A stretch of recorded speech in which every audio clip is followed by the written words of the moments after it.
Hello friends, आप पहली बार हमारे चैनल पे आए हैं तो प्लीज़ सब्सक्राइब ज़रूर कीजिएगा।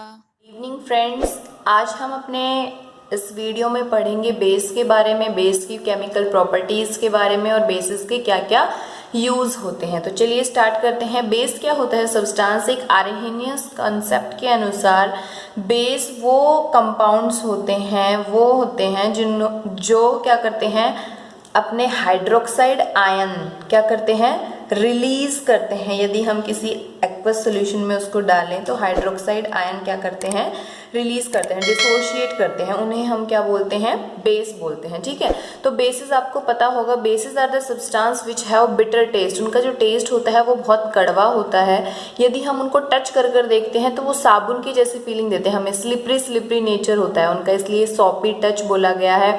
And turn red litmus solution to blue. और यदि हम लिटमस टेस्ट करें तो वो रेड लिटमस को किस में कन्वर्ट कर देते हैं?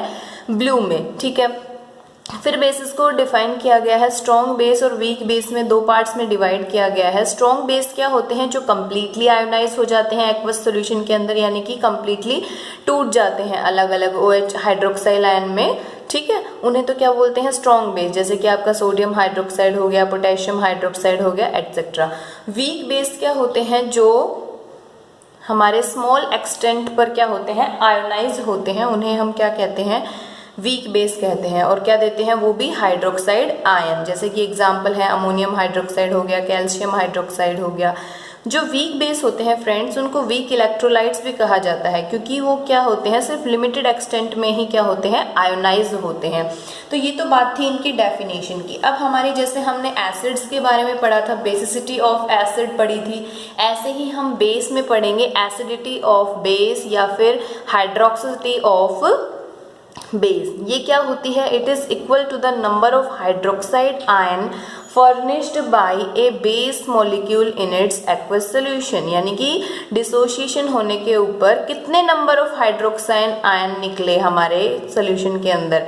तो जैसे कि इनके आधार पर भी इनको 3 भागों में डिवाइड किया जाता है, मोनो एसिडिक, डाई एसिडिक और ट्राई एसिडिक। जैसे मोनो एसिडिक क्या होगा? यदि मैं एग्जांपल लूँ, बी की जगह मैं कुछ भी ले सकती हूँ, हमारा मेटल, नॉन मेटल। जैसे BOH मेरे पास कोई बेस है, यदि मैं उसे डिसोसिएट कर रही हूँ तो B प्लस और OH माइनस आयन्स में टूट गया। ठीक है, तो यहाँ पर एक OH माइनस आयन निकला है हमारा, एक हाइड्रोक्साइल आयन निकला है, इसलिए क्या है? Mono acidic. एग्जाम्पल्स में जैसे कि यहाँ पे अब हम BOH की जगह NaOH भी ले सकते हैं, पोटेशियम हाइड्रोक्साइड भी ले सकते हैं, अमोनियम हाइड्रोक्साइड भी ले सकते हैं। अब बात आती है हमारी डाई बेसिक की। डाई बेसिक क्या होते हैं? जो 2 हाइड्रोक्साइल आयन में डिसोशिएट होते हैं। जैसे कि नाम में ही बता रखा है डाई एसिडिक बेस। कौन से होते हैं? जो 2 में होते हों। ठीक है, जैसे कि आपका कैल्शियम हाइड्रोक्साइड हो गया, मैग्नीशियम हाइड्रोक्साइड हो गया।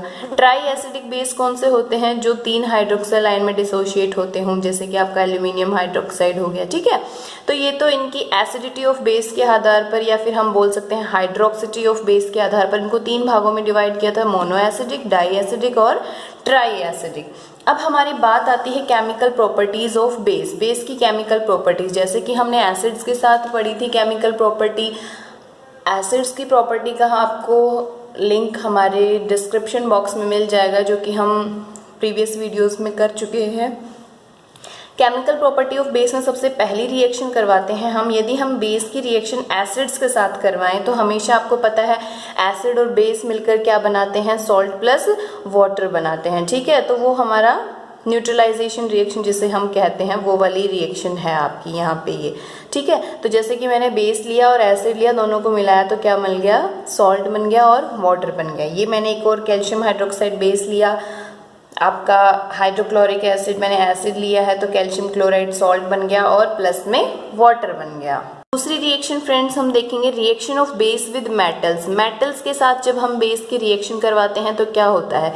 जैसे कि मैंने सोडियम हाइड्रोक्साइड हमारा बेस लिया और उसकी मैं जिंक मेटल के साथ रिएक्शन करवा रही हूँ, तो क्या होगा? हाइड्रोजन गैस हमेशा इवोल्व होगी और आपका बन गया सोडियम जिंकेट बन गया आपका। ठीक है, ऑक्साइड, सोडियम जिंकेट ऑक्साइड भी बोल सकते हैं हम इसको।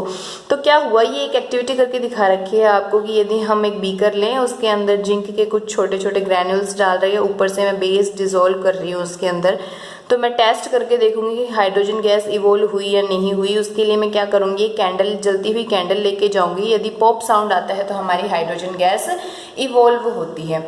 अगली रिएक्शन है हमारी reaction of base with non metal oxide. जैसे कि हमने एसिड्स की रिएक्शन पढ़ी थी कि एसिड की रिएक्शन हमने मेटल ऑक्साइड के साथ, जैसे कि आपके HCl की रिएक्शन मैंने CuO के साथ, कॉपर ऑक्साइड के साथ करवाई थी, ठीक है, CuCl बना था।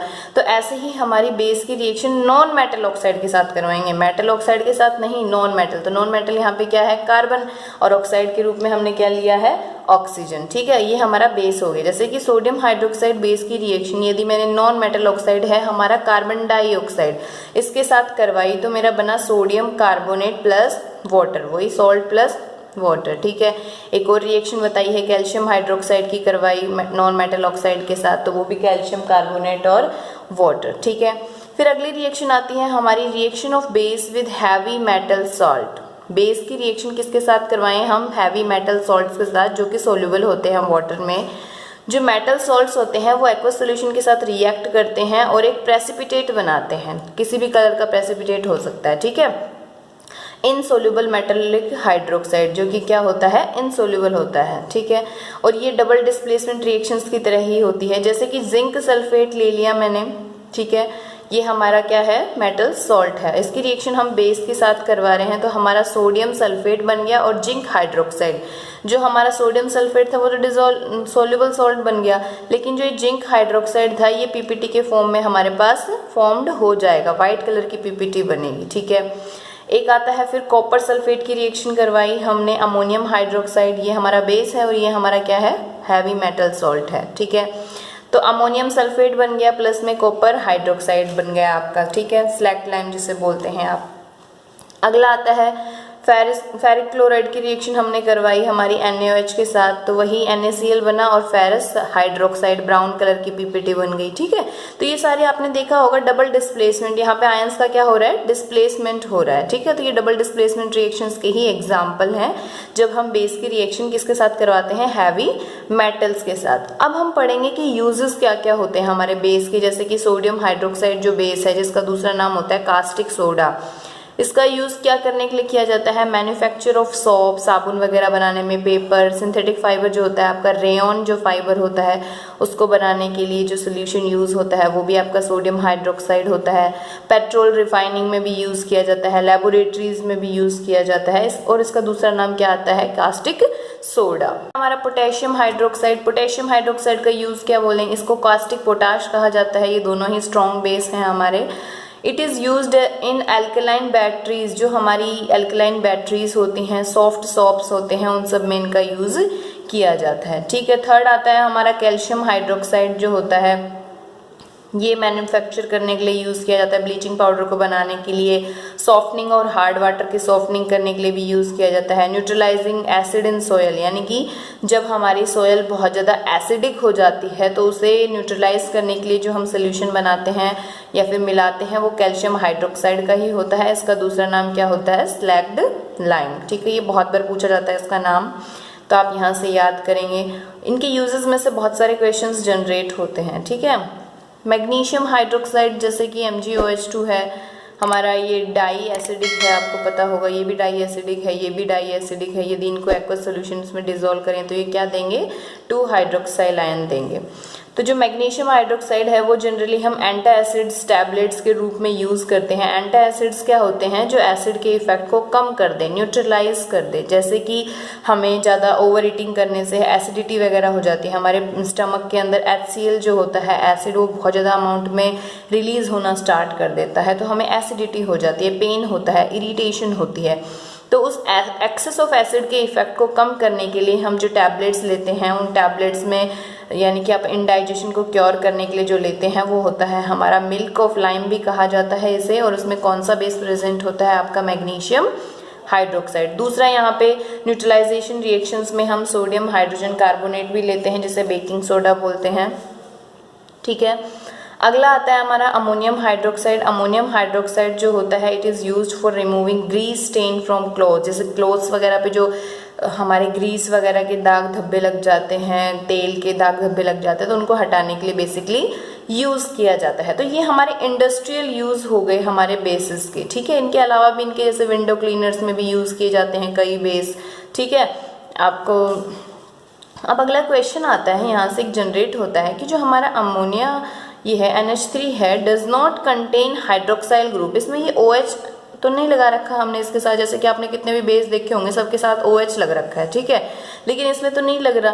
Then why it is a base, तो इसको क्यों बेस क्यों कहा जाता है, तो हम बता सकते हैं यदि हम इसको पानी के साथ डिजोल्व करवाएं तो ये अमोनियम हाइड्रोक्साइड बनाता है, और जो जब इसको तोड़ें तो डिसोशिएट करें तो ये हमेशा क्या देता है, OH negative ion, hydroxyl ion. इसलिए क्या कहा जाता है, ये बेस। क्योंकि आर्हेनियस जो साइंटिस्ट था उसके कंसेप्ट के अनुसार हम बेस किसे कहेंगे, जो डिसोशिएट होने पर क्या दे, OH नेगेटिव आयन, ठीक है।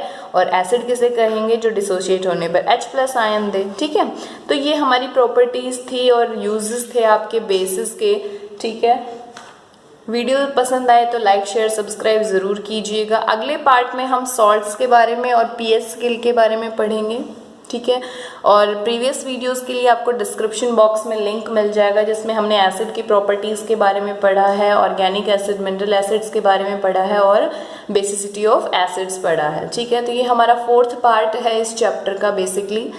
वीडियो पसंद आए तो लाइक शेयर सब्सक्राइब ज़रूर कीजिएगा। Thank you, have a nice day. Video पसंद आए तो लाइक शेयर सब्सक्राइब ज़रूर कीजिएगा। अभी सब्सक्राइब कीजिए।